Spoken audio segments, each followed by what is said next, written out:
now have some relief after longtime fugitive Jimmy Frazier was arrested. And in Perry County, the city of Hazard has begun cracking down on properties not up to code in the city. And as the new school year begins, sports teams want to honor the memory of one Pike County girl who died this summer.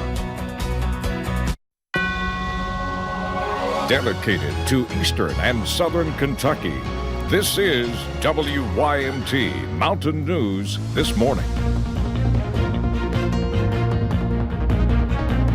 Good morning. It is 5:30 on Friday, August the 16th. I'm Will Puckett. Thank you for tuning in to Mountain News This Morning.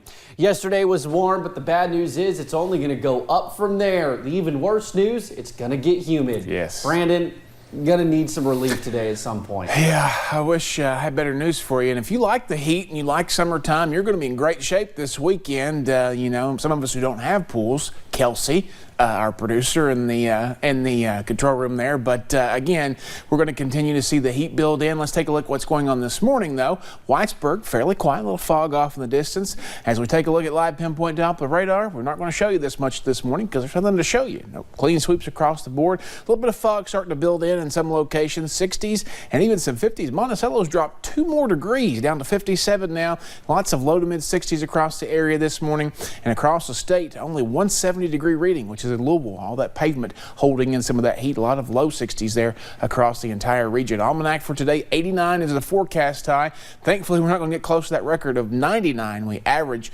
84 for this time of the year. Rest of the forecast on the way in just a few minutes. Will? All righty, Brandon, we'll be back with you. Well, Floyd County now has some relief as longtime fugitive Jimmy Frazier was arrested late Tuesday night. Wanted on multiple charges, one which included violating a grave. WYMT's Lacey Roberts spoke with the family who caught Frazier on camera. Here at Brenham Cemetery is where Jimmy Frazier and another suspect were caught on camera. They actually live just down the road here, but they were together as a duo when they done this. Sean Keithley had no idea this deer camera would lead to the arrest of Frazier. The minute that we started putting the stuff on the grave, it started accumulating money. So we decided, you know, that's something that we may want to monitor. Taking clear images of the longtime fugitive officials had been searching for, but kept getting away. I'm glad that they got him off the streets because, you know, this is not the only issue that he had with the authority. We needed to get him. Stealing multiple items totaling around $200. It's a sad world that we live in, knowing that it's coming to this. It angers me quite a bit. You just don't mess with someone's grave. And not just anyone, to Taylor Keithley. It honestly breaks my heart because this is my father's grave and he would go out of his way to help literally anybody. If he was struggling, he would still find a way to help. Still in high spirits, the Keithleys rested knowing justice can now be served. In Floyd County, Lacey Roberts, WYMT Mountain News. Now, Sean Keithley says the community has been apprehensive about Frazier since his criminal history began in the early 2000s. They are happy to know their community will be served justice. A real quick note to that story. That is a story that's a result of a post going around social media that said that it came from WYMT. At no point will WYMT ever issue alert like that. The only alerts that you'll receive from WYMT will be from the WYMT News app or a weather alert from our WYMT weather app. Thank you. Well, the city of Hazard has begun cracking down on properties not up to code in the city. In June, the city of Hazard sent out notices to 45 properties. We are now seeing some buildings being closed down. Those 45 notices basically told some landowners they need to fix their buildings or show plans are in progress. Nearly 2 months later, those properties that did not meet the requirements are being closed. One of the properties recently closed is along Memorial Drive. Tony Eversole, the City of Hazard's police and fire commissioner, said there were a lot of issues. Well, we received lots of drug complaints. Tons of arrests were made here. People walking out into the street, falling out into the street. We've executed a couple of search warrants here. Now, there are other properties they plan to close down. They have already closed one in the backwoods area. Eversole says for the people living in the homes, they contacted the Red Cross as well as homeless shelters in other counties to help. Allergy flares are once again causing problems across the region. Many people are seeking relief as we enter mid-August and prepare for fall. Pikeville Medical Center ear, nose, and throat surgeon William Helton says the issue is not seasonal. For that reason, many people are never sure how to treat their symptoms. He says self-diagnosis leads to more problems since people attempt to treat the issues the wrong way or they ignore them altogether. Helton says it is more dangerous and costly to ignore the problems. A good evaluation by an ear, nose, and throat surgeon or an otolaryngologist, I think, is imperative for those people that are struggling with those symptoms. He says the PMC clinic can test for those allergies and is currently accepting new patients. Earlier in the summer, one teenage girl from Phelps was accidentally shot and killed. Gabby McCoy's death affected the entire community, but even though she is no longer here, her basketball team and other sports teams still want to honor the life she lived. You know, we want to make this school year special, and all of our sports programs have special seasons in honor of Gabby McCoy. The Phelps football team will take the field tonight for a scrimmage, and each helmet has a sticker to honor Gabby. The Hindman Settlement School hosted their annual golf scramble at Stonecrest Golf Course yesterday. This is the 16th year for the event to benefit the school's dyslexia intervention program.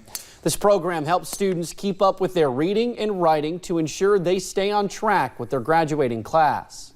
In Eastern Kentucky, we have a lot of students who struggle with dyslexia, and in their schools they have difficulty connecting at reading level by their grade. And so what we want to do is make sure that by the time they finish third grade, they're at reading level with the rest of their peers. It was hard to spell four-letter words, and then I was way behind everybody else. And then after I started the program, it just progressively got really easy. The Dyslexia Intervention Program is in its 40th year.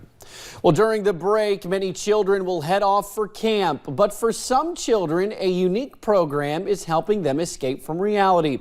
It is called Trooper Island. During the summer, girls and boys spend time with Kentucky State Police on an island at Dale Hollow Lake. Miranda Combs explains how Trooper Island is making a difference.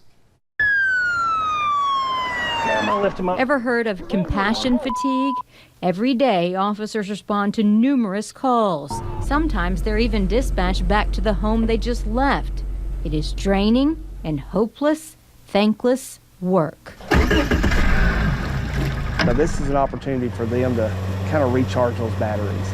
Because right around the bend is an island with a group of 80 kids who need their batteries recharged too.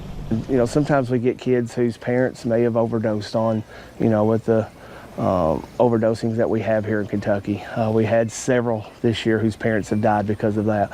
We have several whose parents are in jail. This is Trooper Island, completely surrounded by the waters of Dale Hollow Lake. 80 kids between the ages of 10 and 12 are invited to the week-long camp, and it lasts for 8 weeks. It doesn't matter what their home situation is. When they get here, they're all the same. And here's the secret. The Kentucky Troopers are all the same as well. Here they're always in their swim trunks, hanging out with us, running with us. Some even canoe with us, and they always play jokes with us or kind of embarrass us. This is Morgan's first year here. Our school is surrounded by police. And it's kind of for our school, it's kind of really overprotective because some people like to play jokes with the cops and say that there's a killer clown, text the school, or writing in the bathroom to scare everyone. And the cops take it really serious. And so it scares you too, huh? Yeah, it scares the entire school. Why do you think they do that? Some people just want attention from other kids. They think if they do that, then they'll be cool. These kids have activities all over the place on the island. Oh! There's archery. It's sand, so we get to do the Top Gun thing. Volleyball. They swim in the lake, fish, and at night hang out with the troopers. One of the things that I tell the troops before they come here is leave that trooper persona, that Rambo, if you will, over on the mainland. Because when you're here, I want you to be a 10 and 12-year-old kid. Because most of these kids have grown up with a negative stigma regarding police. I've been in the school systems in a uniform where the kids are putting their hands up saying, "Don't shoot." That's not what we're trying to do here. Usually when I'm talking to my friends about police officers, they always talk about how they're too serious, how they take things too literal and everything.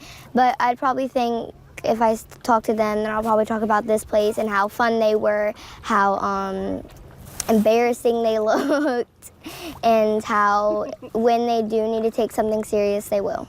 She knows the man paddling behind her is a trooper. You think she would have told us about the bullies in her school if it hadn't been for this camp? Not a chance. You did a great job. And that's the point. At Trooper Island, Miranda Combs, WKYT. Now, Trooper Island is over for the summer. Call your local KSP post for information about next summer. One boy in Indiana celebrated his 12th birthday by using his culinary gift to give back to the area's homeless population.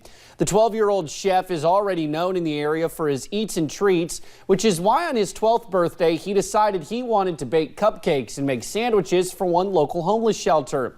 Those at Wheeler Mission were filled with joy when this 4-foot chef walked in. We've got a young man in our community who has a desire and a heart to serve others. In the future, he wants to own a food truck and restaurant to continue serving those who are less fortunate. Just ahead, yesterday was a lucky day for some drivers in California after gas temporarily dropped to 30 cents per gallon. Can that come here? I would like for that to happen. Lots of sunshine will be here, though, and around this weekend if you have those outdoor plans, but make sure you have your heat precautions ready. I'll have the full forecast in about 3 minutes.